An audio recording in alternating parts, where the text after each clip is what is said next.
Welcome to the first episode of Old Games Old, Chiptooth Gaming's bi-weekly retrospective podcast, where we take a deep dive into the past and uncover some of our favorite gaming gems to see whether or not they stand the test of time. You can get this show on youtube.com/chiptoothgaming and the podcast services of your choice. My name is Noah Friscop, not Mikey Double D Doherty, and across from me, the San Francisco tree, Eli Shaw. How are you doing, sir? What's up? I'm doing well. I just had some hot chocolate. I'm ready to go. All right, I'm a little jealous right off the bat. We're going to dive into some oldies but goodies this week. Every 2 weeks, we're going to dive into a new set of games. And without further ado, let's get started. Zone of the Enders was published by Konami and released in March of 2001 with its sequel, The Second Runner, following in 2003 to moderate success and Metacritic scores of 78 and 82 respectively. Its initial popularity was no doubt due to the inclusion of Metal Gear Solid 2 Sons of Liberty's demo, as the sequel did not fare as well despite it being a significant improvement. Directed by Noriaki Okamura, produced by Hideo Kojima and artists Yoji Shinkawa and Naoyabushi Nishimura, Zone of the Enders is a third-person action mecha romp touting fast-paced action and all the genre tropes you could hope for, including a whiny, underage protagonist that denounces violence as he mercilessly cuts down droves of enemies. So I wanted to talk about this game first because it's very on brand for me, I think. I am a huge fan of Kojima Productions and all the games that they've made throughout the years, and also I just love mechs and sci-fi, so I just wanted to get that right out of the way, that this is probably the most me game you could possibly get, at least in this first batch. I just feel like from the get-go, it's underappreciated. For being such an early PS2 game, it shines in its visuals and its mechanics in ways that we really haven't seen since. We have so many like big, heavy, like two-legged mech games, but we really don't have that many fast, the Japanese Gundam type mecha games out there. And this really filled that void for a long time. And I'm gonna probably cheat and talk about both of them first, the Second Runner and the original, right off the bat, just because I feel like they're very similar and they need to be compared. But yeah, this game needs to get a resurgence because we really don't have many games like it of its type. Agreed. No, yeah, I watched pretty much the entire game just get played through right before recording, and I was like, I haven't seen anything like this. Like, this is crazy, but like it totally fits the early 2000s. Yeah, like that type of game. Yeah, unfortunately, some of its early 2000s trappings feature the really terrible CGI anime cutscenes that were rectified in the sequel, they just got rid of that and were just like, here's like actual 2D good-looking animation. And so it ages itself in that regard, but overall and in just the general gameplay, it still holds up pretty well, in my opinion. I've only played recently the HD collection on PS3, which you can go pick up, but I really think it still holds up. Not as well as the second one, but if you want that fast-paced like space mecha romp, there's really nowhere else better to go than Zone of the Enders.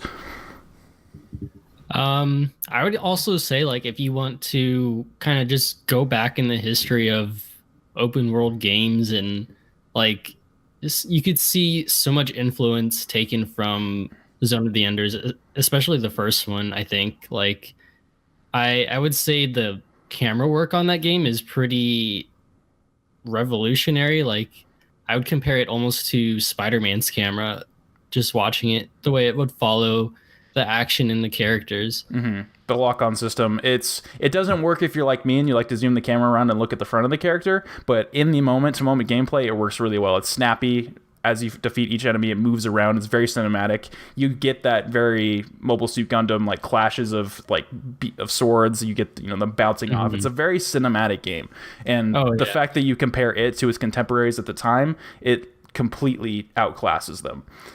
And it is best, I think, when it's a melee affair. Besides like the special like lock-on missile attacks, but like its main like just the rapid fire gun is absolutely terrible, and it fires at the speed of a toddler learning how to walk, and you have to basically be as straight on as possible in order to hit anything. But yeah, when you're getting into those, like, especially with the boss fights, when you're just like clashing these blades, it's such a spectacle. And everything that the first game does well, the second game strips away the fat. So yes, the first game has that kind of pseudo open world non-linear design to it where you're traveling across this colony going back to different locations that you discovered previously, but the second one is more focused, and I think that's to its benefit. Despite I do enjoy the structure of the first one, but I feel like it just kind of has some unneeded padding at times, and the second one just kind of strips that away.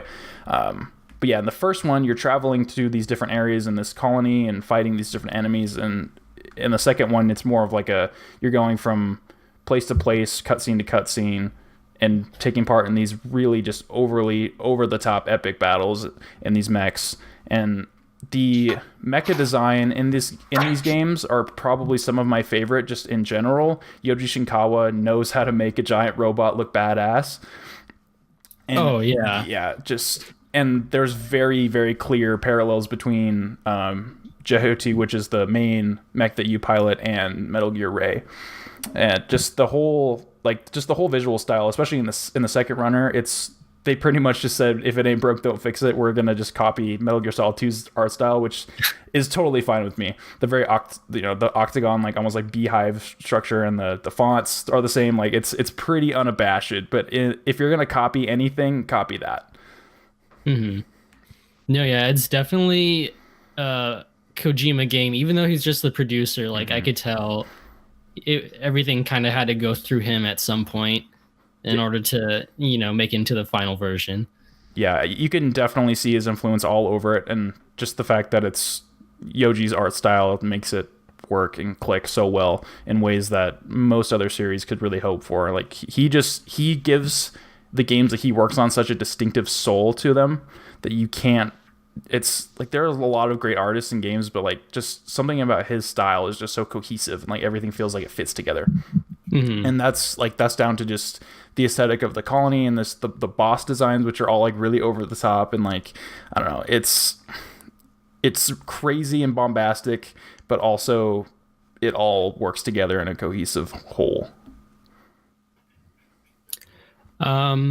Yeah, it seems to work very well together. Even the menu system, like just the UI, it looked so like, this totally fits like a Gundam type game, or just like just the mecha style. It totally fits perfectly. That hyper future, it's the UI sounds like just that PS2 era Japanese games with just like the beeps and bloops of the UI. Like I don't think we've ever gotten there since. Like there's just nothing really quite like it. Like the games from Japanese studios that were made to appeal to Western audiences, I feel are some of the most like stylish and interesting in terms of like the little stuff like the UI and the sound effects and everything. I found myself playing Metal Gear Solid 5 recently, and it's great, but like I wish it just had those classic little touches in its sound design. Not even the sound, just like the UI, just the beeps, and like it just feels incomplete without it. They were trying to go with really stripped back, but this is from the time where it was just completely unabashed and it was just going all in. And I wish we got that third entry that got canceled. Sadly, I don't think we're ever going to see that. We're never going to see it. Yeah, we're never going to see it. They tried to put out the second runner on PS4 and Steam, I think, oddly, with a terrible, absolutely awful VR implementation that was basically just the PSVR theater mode. You had no full movement. They didn't bother remaking the environment in full 3D. You can't move your head around. It was pretty pointless. In a first-person view, you can't even see the mech. So you basically just have like a UI screen in front of you, and it's pretty awful. I don't know what they're doing over at Konami. They could be making so much money and doing some really creative things with the IP that they have, but that's a dead horse that's been beaten plenty. Do you have any questions about like, I don't know, just the feel or anything like that? Yeah, so it definitely is like an early 2000s game where you are like pausing the game to go into the menus to like switch things up, and that's just how the game works. Like I don't know how recently you replayed it, but like does that kind of system feel like wrong these days? Or these days, no, I feel like it works, especially because like we were talking about, like the UI and just the sound effects just work so well that it's pleasurable to do that. But like it definitely, when you're trying to leave an area, you have to basically, instead of just flying out of the area, you have to go into a menu and leave it. So like there's just some like hardware constrained design decisions that are just inherent of that era that you can't really escape. That I feel like if they were to make a new game and make it, you know, blow it up and make it a little bit more freeform, it could really benefit. Yeah. Like you equip different like sub weapons. So like if you want to equip your sniper rifle, you have to like go into your menu and like equip it that way. And it does get cumbersome, and that's why I appreciate some of the changes made in the sequel. But for its time, it holds up pretty well. It's, when you look at its contemporaries, like it's pretty easy to just pick up in 2019. Okay. That's cool. Yeah, because when I was watching, I was thinking like, I haven't seen that in so long. I don't think I could ever go back. Like, yeah, that just seems so wrong to stop the game and just like go through a menu and like, okay, I think I want this type of gun right now and blah blah blah. But I definitely remember playing games like that back in the day. Even like something modern like Nier Automata, like you have all of those menus still in place, but it's made it streamlined to the point where you can like do like hotkeys and like switching between different loadouts on the fly. Probably the most modern example of, like you're saying, like pulling up a menu and switching stuff is probably like Bethesda stuff. Is where it's like, oh, I have a, you know, unless you're having like the favorites bar, which is a great inclusion, but I have to, you know, I got to chug a couple potions. Let me pause everything, go chug a couple potions. Oh, I want the magic, you know, and that's probably the most accepted contemporary answer to that, because we really don't see that much. Even Japanese games have pretty much streamlined it. Like even Monster Hunter World, which is a very systems heavy, very menu driven game, they were able to cut out a lot of that fat. So it's probably for the best, but I feel like for that game, for its time, it did what it could with it being such an early PS2 game.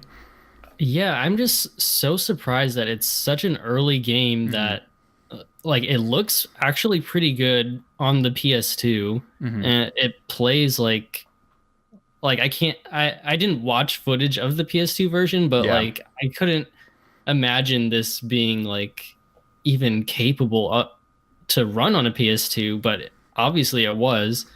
And it's just they really pushed the PS2 very early on in its life.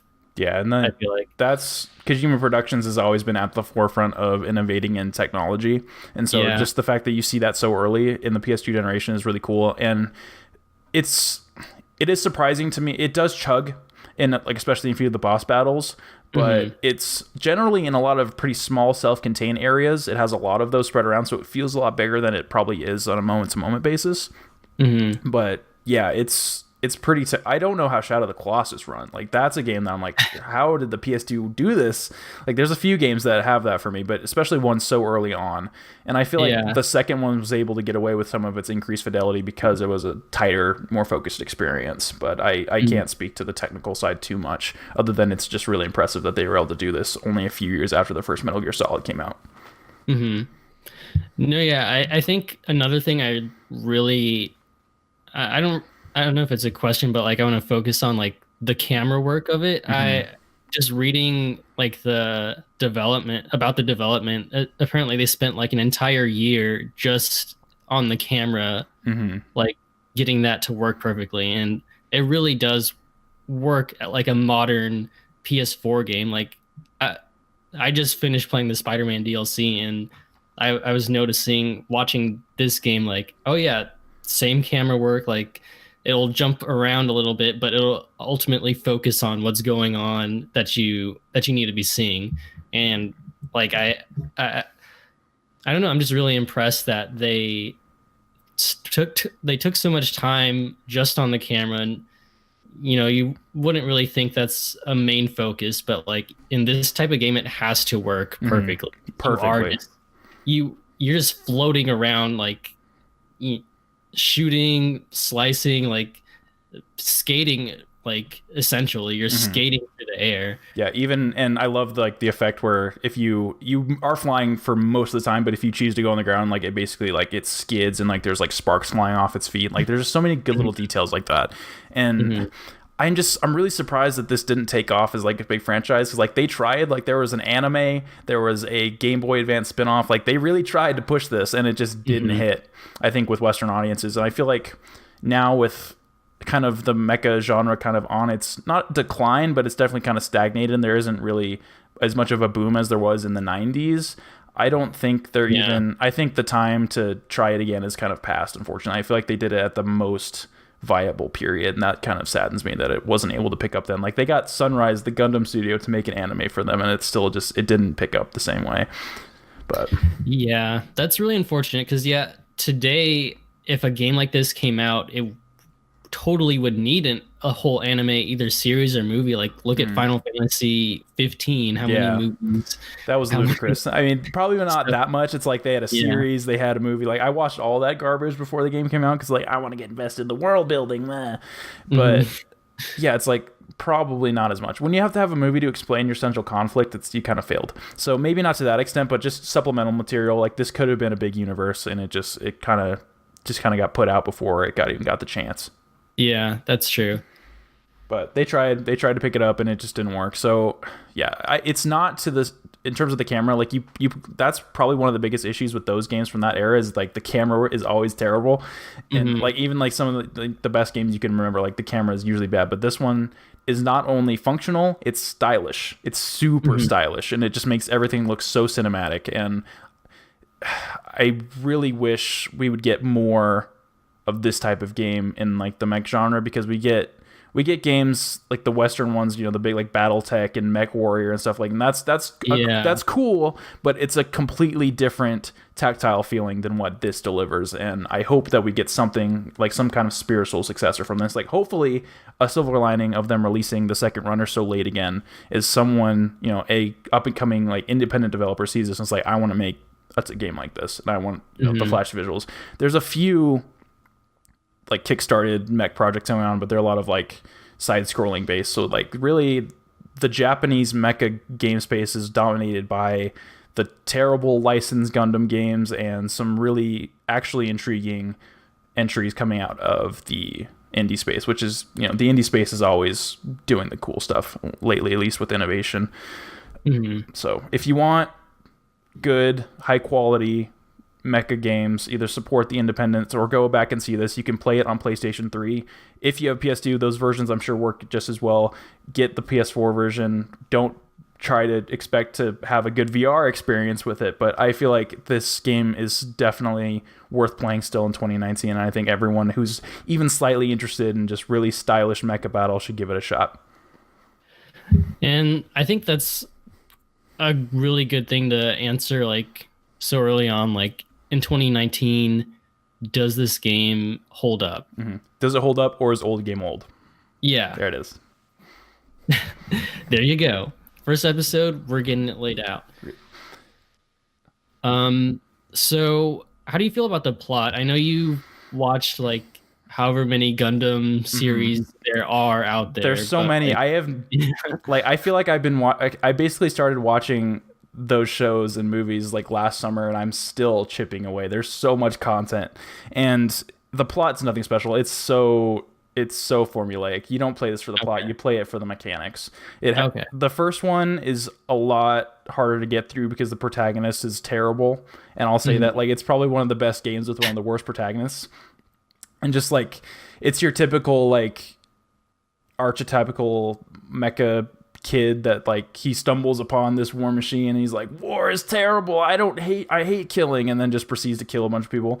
It's like, oh god. Yeah. And they kind of remedy this in the second one. They have like an adult character, I can't remember his name, but he's much less annoying. So the sequel really does remedy a lot of those issues. But yeah, the plot's nothing special. You're in it for the action, the set pieces, those boss fights. Okay. Yeah. Okay. Nothing special.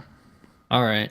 So yeah, how are the boss fights? I watched maybe one or two of them, and I think one of them was kind of you're fighting just another similar type mech, but yeah, it's a Kojima game. How are those boss fights? They don't really stack up to like a Metal Gear Solid boss fight with that level of depth, but it's a lot of shoot and slice.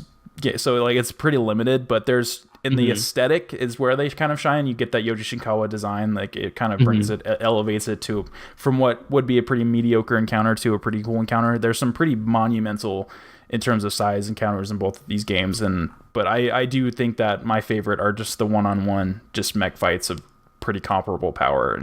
And Yeah. the Anubis, which is probably my favorite design of the whole series, you fight him a few times and he's pretty cool. But yeah, there's nothing really outstanding about them. They're cool to watch, especially from a game for that era, but nothing crazy. Like I couldn't really tell you the specifics of each of them. There's a lot of just, either shoot an area or, just all out fight. So I don't know. Okay. It's also, there's like a leveling system too. I think the one I watched towards the end, they're only level 6. How's that leveling system? Is it like RPG style? Is it deep at all? Not quite. It's mainly based upon like almost, it's not Metroidvania in the sense that you're going back to other areas and getting stuff, but you're constantly getting these upgrades across the course of the game. And it's the most noticeable in the second one, where you start out with the slowest mech you could possibly imagine for about 45 seconds, and then it immediately gives you the Jahuti mech, and it's like your speed just takes off. So it's more of a traditional like progression system, I guess, not in a role-playing sense, but in just a like action game. Like you get this ability, and then you get sub weapons, and then you get different Metatron abilities, and so it's not very deep. It's kind of just story beats, like almost like in God of War. Last year we had like at every junction you would get a different upgrade crystal for your axe, and like it just kind of, it would dole these things out as time went on. Okay. So yeah, you said like the shooting, it's subpar. It's subpar. The second one, the projectiles move a lot faster, so it's a little bit easier. What's fun really is the lock-on missile attack, and then the giant, almost like Dragon Ball Z energy ball that you throw at people. Like that stuff's fun. Yeah, that's really fun. But like just like the base gun that you have is not very useful, except for on like the smallest like grunt enemies that you fight. So you're doing mostly melee stuff, huh? Personally, yeah, that's how I like to get it. I like to just get in there and like use the block mechanic and use the sword mechanic, because like you just get that cool ass Gundam clash to it. It's so entertaining.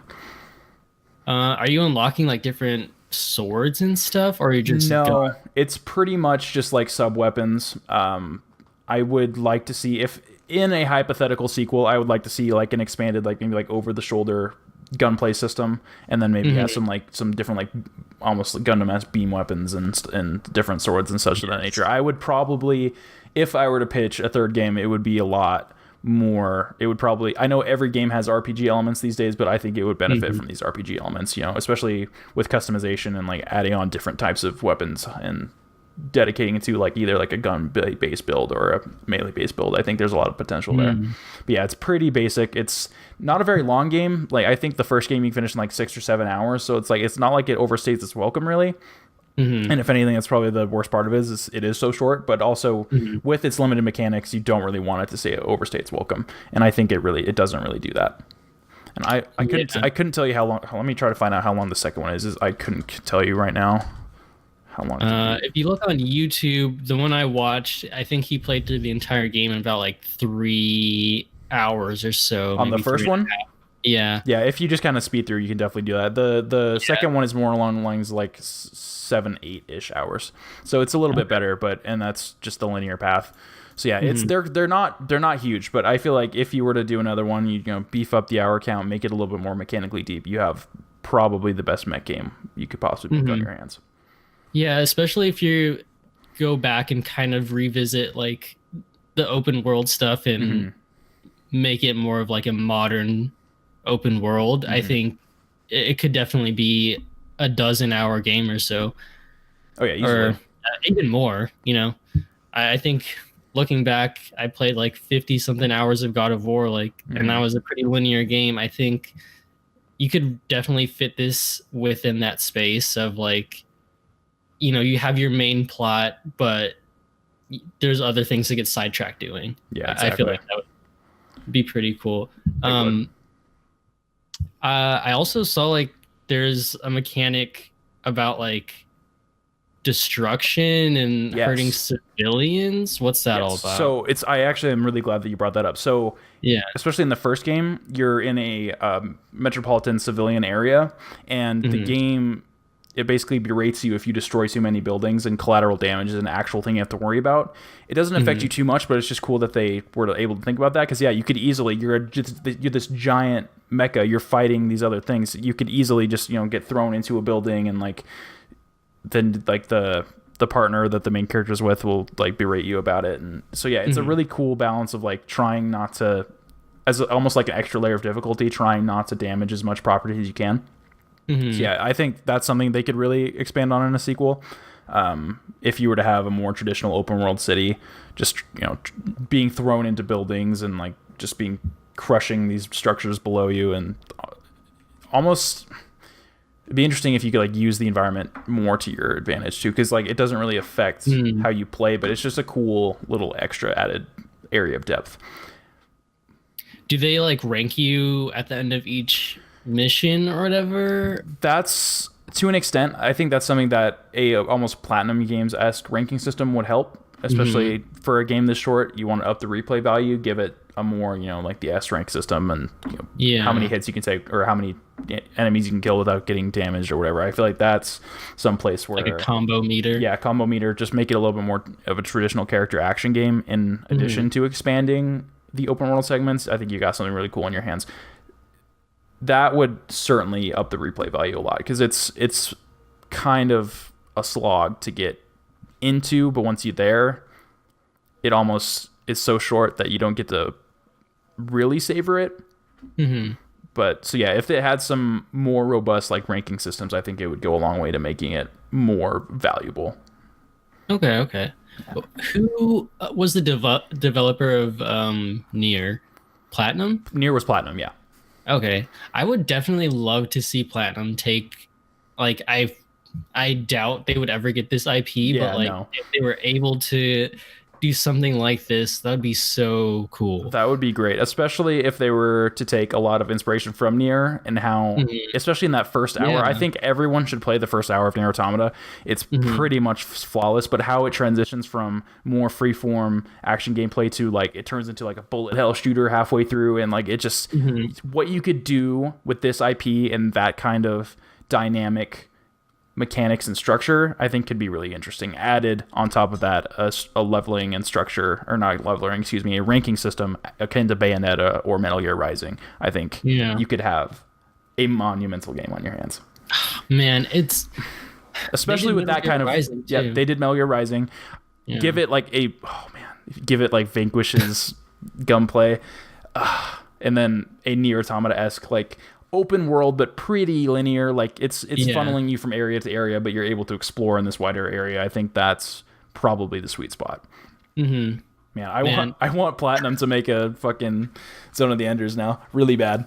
Now that you mention it, we talked about Nier, as like I could see that working with this type of game, with this IP, absolutely. Yeah, because you could just, all you'd be doing is further ramping up what they were already trying to exaggerate in the first one. Have just crazy waves of robot enemies, and just, oh my gosh, brilliant. I'm gonna pitch that, please. Yeah, they need help. I mean, get Platinum on the phone. Get Konami on the phone. Listen, you're selling this. You're not doing anything with it. This PS4 remake did not sell at all.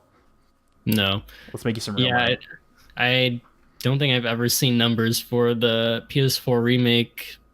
Probably it was on sale. It was on sale like immediately, so that kind of speaks for itself, unfortunately. And like you could get it for really cheap now. Like it came out for I think like $40, and I got it for like $7. So like it's unfortunate, but at the same time I'm not surprised, especially because the main reason that the first game sold well was that demo, and even though the second game is much better, it still wasn't able to get that much traction. So I don't think, especially this far removed, there's not much of an audience there left. Anyone that remembers it probably is good at this point. And but if you were to revitalize it with a new studio like Platinum, because obviously Kojima Productions doing their own things, I couldn't imagine them doing it now if they were somehow to get the IP back. But someone like Platinum, I think, is a really smart choice. Yeah, I think with their history of doing Metal Gear Rising, like of course, they could work with Konami. I'm sure if Konami is even considering working with anyone. I don't know. They're just like sitting there. They're just. I don't know what they're doing on a day-to-day basis besides, put the pachinko and all their like spas and gyms and all that stuff in Japan. But yeah, I forgot. Yeah, that's a really good point. They were already working with Konami on that game and Kojima Productions. Just make another Metal Gear Rising if you're going to do anything. But yeah, it's a match made in heaven, and I can't get over the thought of it. Do you think if they were ever to remake or reboot it at some point, like, would you like to see a deeper story? Yeah, because the anime kind of fleshed out the universe a little bit. I feel like that would be a good way to go. Probably not too much. I would still try to focus on the mechanics and the gameplay, but a little bit more context for what's going on in the outside and the bigger picture would be nice. Yeah. I'm always down for more narrative if it's smart. Yeah. I think I could see, just reading through the plot and all of that, like, there are some similar themes between this and what I've read of Metal Gear, just kind of like, war, military and war, not good. And that's just it permeates throughout the whole mecha genre. Just war is hell, but it's fucking awesome to watch. Look at it; it's fucking awesome. True. And then then everyone's sad afterward. So that's kind of pretty run of the mill for that and Metal Gear. But yeah, no, a better story, as long as it doesn't get away of the hypothetical great Platinum gameplay that. I mean, honestly, Nier had a wonderful story, and it didn't get in the way of its gameplay. So, really, the answer to all these questions is Platinum games. Exactly. You hear that, Konami? We're talking straight to you. Straight to you. Just give it to Platinum. You just sell it to them, honestly. Like, what are you going to do with it? Money from that. So simple. So simple.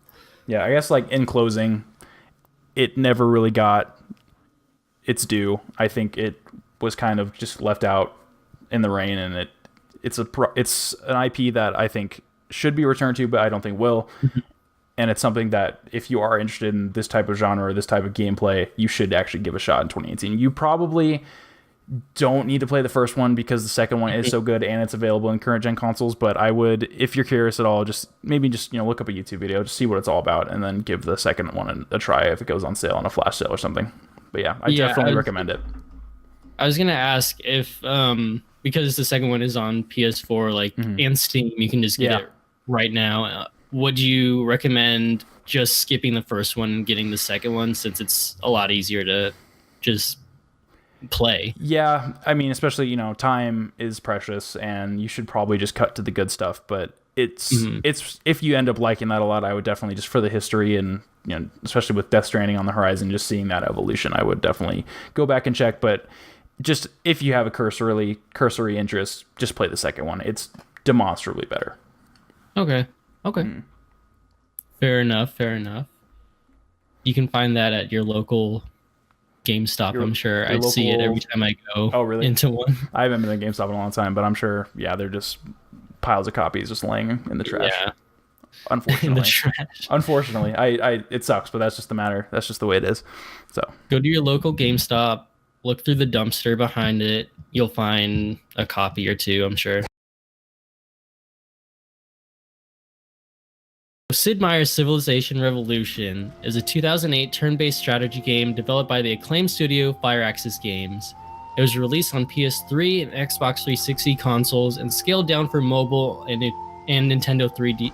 Let me start over. No, keep it. Not 3DS. All right. Sid Meier's Civilization Revolution is a 2008 turn-based strategy game developed by the acclaimed studio Firaxis Games. It was released on PS3 and Xbox 360 consoles and scaled down for mobile and Nintendo DS releases. The Metacritic scores for the 360 and PS3 are 84 and 85 respectively. All right, so I have heard this name of this game a lot. Please explain it to me. All right, let me pitch this to you, because it's. I hope this gets you. You've heard of Civ, right? Yes, I have not dove in, but I understand very deeply what normal Civilization is. Yeah, they're on the 6th iteration. It's on the Switch now, blah, blah, blah.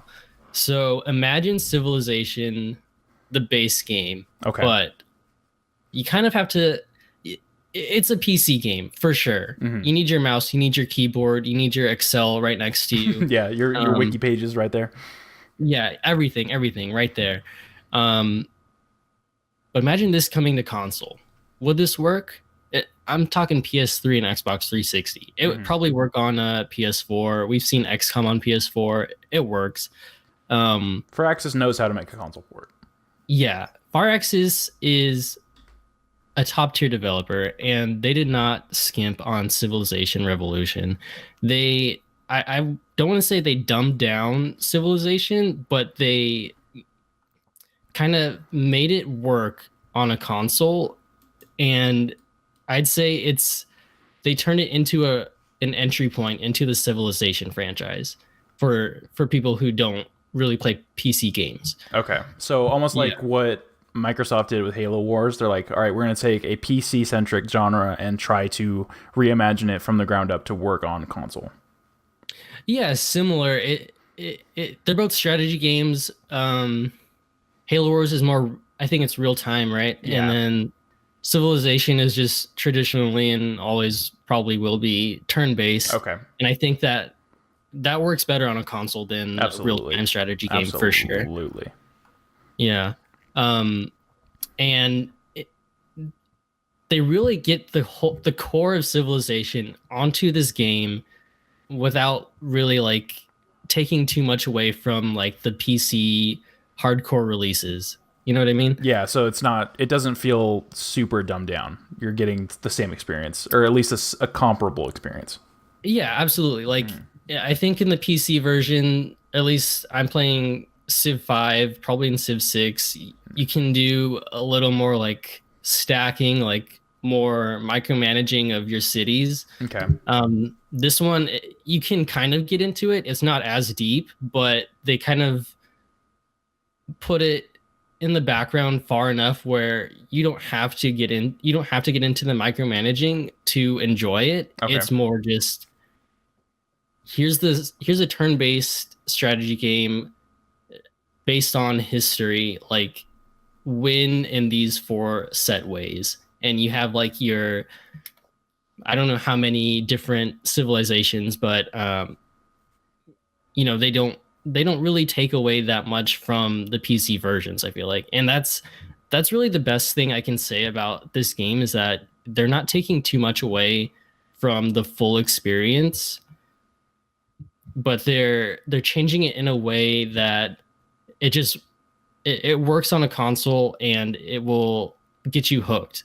It's kind of like it's a gateway drug.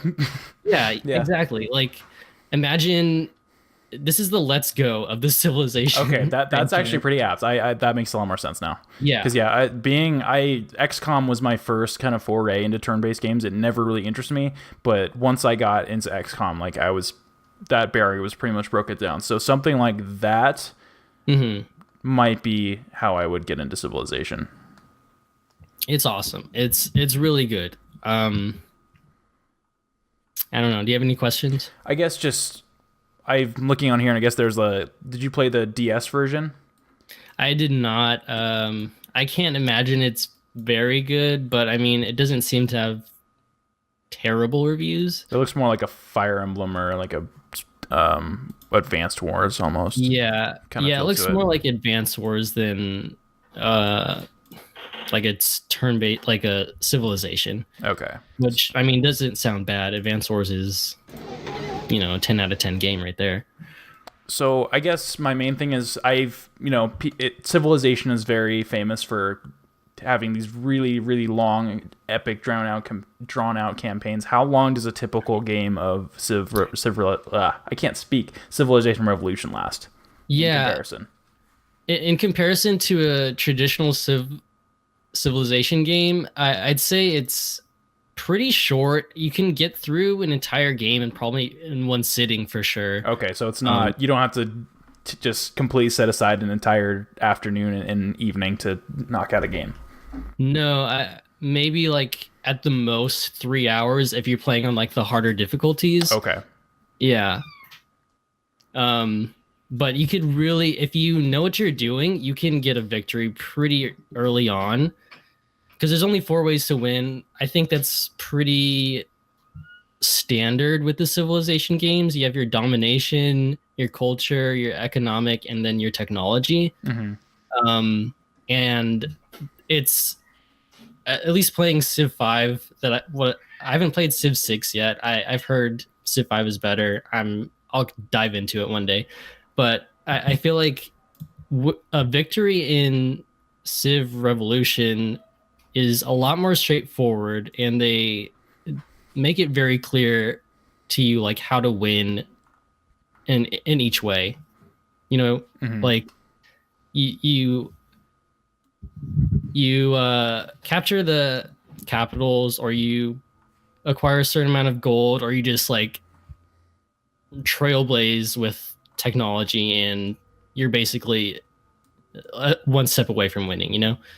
Yeah, it's just looking at the map in comparison to the other Civilization games. Like, it's all the models are very like blown up. There's not as many characters happening on screen, and I think that would fit a lot better on a controller, even just looking at it. So yeah, it's a lot less daunting, because Civilization has always been daunting to me, and this definitely looks a lot more approachable. Is this game generally regarded, is it like well regarded, or is it like kind of have that like elitist mentality of like it's dumbed down, it's no good?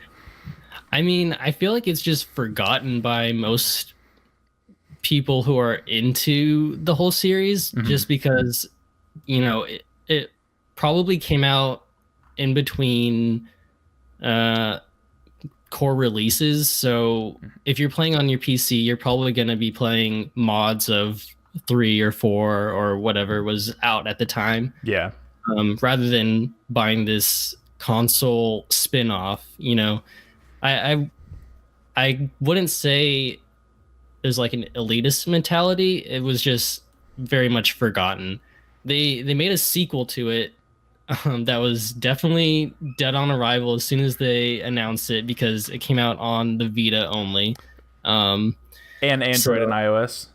And Android and iOS, but I think their main focus was Vita, and it didn't work out the way they wanted. I don't know why they didn't just make another console version.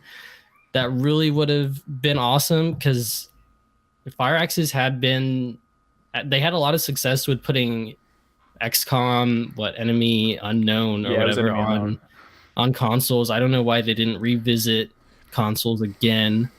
Just went straight to handheld. Yeah, the version of XCOM on the Vita is pretty rough too. So that's unfortunate that it happened twice. So I think, unfortunately, the whole Revolution series or spin-offs is probably dead at this point, especially with them porting Civ 6 onto the Switch. I feel like they're gonna focus more on porting core games onto consoles and whatnot. Okay. But I think Revolution really had its place in the series, like as just not only an entry point, but just more of a relaxing, less stressful version. And I guess, like we were talking about the last one, what would you add in a hypothetical sequel? I would say maybe the option to stack units. Again, I didn't play the second one. I didn't play Revolution 2. I don't know what they added in regards to that version, but I can imagine it wasn't too much if it was just running on Vita and mobile. But yeah, I would like to see, I guess, not exactly Civ 6 on the Switch. I'd like to see just a less deep version of that. So basically just take another crack at it for a console? Yeah. Okay. Yeah. There's a lot of things that I think were held back just because they were held back by the technology of the PS3 and 360. But, you know, PS4, Xbox One are closer to a PC than I feel like those consoles were. So I think they could definitely add features that were on the PC games, but not exactly make it as deep as those. Okay, so just take another crack at it. Don't put it on Vita. I rest in peace, Vita. But yeah, that's a bad idea, especially in 2014. 6.9 out of 10 IGN. So that could have said something also. Very nice. Did they put Civilization 6 on Xbox One and PS4? No, I think it's only on the Switch. That's interesting. I just PC, Nintendo Switch. That's really surprising. Because usually, like, there's also a console release on top of the Switch. But yeah, that means that there's a market for that. Then I mean, you would assume there's at least a hole where that could fit. Absolutely, and they ported XCOM 2 onto PS4 and Xbox One. I'm sure. Yeah. And that was a pretty natural fit. Have you played? Okay, XCOM 2 on Vita remote play is probably one of the best remote play games in my opinion. It fits perfectly, especially with the touchpad controls. So if you haven't played it that way, play it that way at least once. But yeah, now that I see that there's totally just a Civilization Revolution sized hole in their catalog right now, like, why not take a crack at it? I don't know, and I really wish, like, you mentioned remote play. Why didn't they just make Revolution 2 a PS4 game and say, hey, remote play on your Vita, maybe they're trying to push remote play. It was just a huge bungle on their part, probably on Sony's part too. They could have pushed the Vita pretty hard. I mean, they messed that up completely. Yeah, but that's unfortunate. Does it have like the same level of, like, I know like with Civ games, like, it goes from like really like old history to like, does it go into like space and like sci-fi level, or is it just mainly the historical characters? It stops in the modern era, so you have your like Call of Duty Modern Warfare type soldiers. The furthest it goes is like you do space exploration, but you're not really fighting in space. It's more just like, technology. You're traveling to another planet. You're setting up you're colonizing a planet, basically. Okay, that's pretty far. We're almost there. We're going to Mars. Yeah, we're very close. We're very close. So that's near future. And would you recommend it at this point, or would you just say either pick up Civ 6 on the Switch, or is there a PC version of the original game? I don't believe so. See, that's crazy to me. Yeah, it seems to be only on consoles and then your mobile/DS. Windows Phone and iOS. Oh, the fact that there's not even a PC version at all is weird to me. But yeah.